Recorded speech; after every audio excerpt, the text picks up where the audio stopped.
Bismillahirrahmanirrahim. Penting sekali dalam hidup ini kita selalu berzikir, mengingat Allah Subhanahu wa taala. Karena orang yang tidak berzikir bagaikan orang mati. Rumah yang di dalamnya tanpa zikrillah bagaikan bangkai yang tak bernyawa.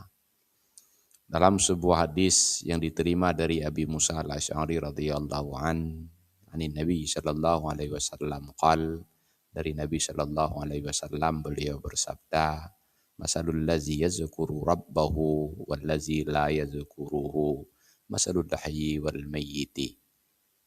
Perumpamaan orang yang selalu berzikir ingat kepada Tuhannya dan orang yang tidak berzikir, tidak ingat kepada Tuhannya, bagaikan perumpamaan orang hidup dan orang mati. Rawahul Bukhari wa Muslim. Hadis ini diriwayatkan oleh Imam Bukhari dan diriwayatkan oleh Imam Muslim. Faqal Rasulullah sallallahu alaihi wasallam melanjutkan, masalul baitil ladzi yuzkarullahu fihi wal baitil ladzi la yuzkarullahu fihi. Masalul hayy wal mayit.